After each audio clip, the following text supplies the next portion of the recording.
Le classique. La dernière question, c'est Jean-François. J'ai une caméra D7200. Est-ce que je devrais changer pour une D500? On est dans le Nikon, de toute façon, la réponse va être bonne pour à peu près toutes les compagnies, toutes les sortes de caméras. Je vous dirais que ça, c'est un des problèmes numéro un des photographes, c'est d'acheter des babelles, de dépenser de l'argent, genre de recette magique que si je change de caméra, je vais me mettre à faire des belles photos. Si vous avez une excellente caméra, bien sûr que du point de vue technique, la photo va être bonne. Est-ce que ça fait de vous un bon photographe? Pas du tout. Il y a deux choses qui augmentent considérablement les photos de façon rapide, c'est la composition. Une fois que vous composez bien vos photos, paf, ça a un effet direct et le traitement des photos.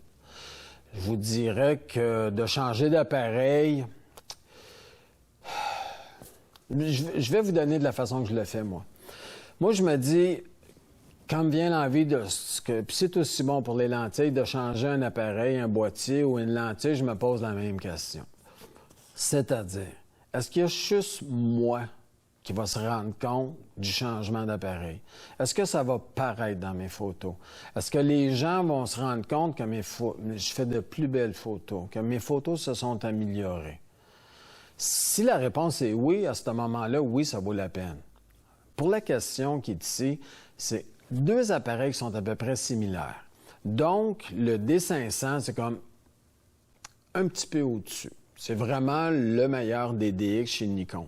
Est-ce que ça va beaucoup changer de votre appareil que vous avez en ce moment, le D7200? Je crois pas. Je vous dirais qu'à ce niveau-là, si vous faites de photos sportives, par contre, ou beaucoup de photos d'oiseaux, oui. Parce que la rafale de l'appareil va être beaucoup plus rapide. Pour le reste, moi, je ne changerais pas.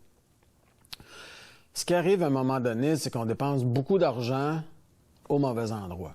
Moi, ce que je ferais à votre place, c'est de prendre cet argent-là et de vous mettre dans des conditions ou d'aller chercher des choses qui vont faire que vous allez faire de plus belles photos. Ça peut être d'aller faire un voyage photo avec le même argent, parce qu'on s'entend que le prix que sont les boîtiers, il y a moyen de se payer un beau voyage. Ça peut être d'aller suivre un atelier avec un photographe professionnel. Là aussi, vous allez apprendre beaucoup de choses. Il va vous emmener à des beaux endroits photographiés. Et en même temps, le fait d'avoir des beaux endroits photographiés et d'apprendre de nouvelles techniques, ça va sensiblement améliorer vos photos.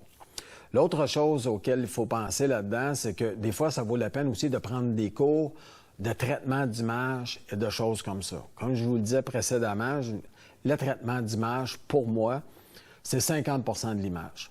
Moi, je vous dirais qu'on peut prendre un photographe moyen, mais qui est excellent dans le traitement d'image. Il va nous faire de superbes photos, beaucoup plus qu'un excellent photographe, mais qui ne connaît pas grand-chose dans le traitement de l'image. Le traitement de l'image, c'est très important aujourd'hui et on a les outils pour le faire. Comme j'ai montré précédemment avec une tablette, les ordinateurs n'ont jamais été aussi puissants que ça. On a tout ce qu'il faut à la maison pour traiter des images. Si on veut faire des belles images, il faut les faire en format RAW et il faut les traiter. Ce qui est bien important, c'est de maîtriser le logiciel, par contre. La plupart des gens, ce qu'ils font, c'est qu'ils vont aller sur Internet, ils vont regarder des vidéos. Souvent, une vidéo va rentrer en contradiction avec un autre, puis on ne sait plus où donner de la tête.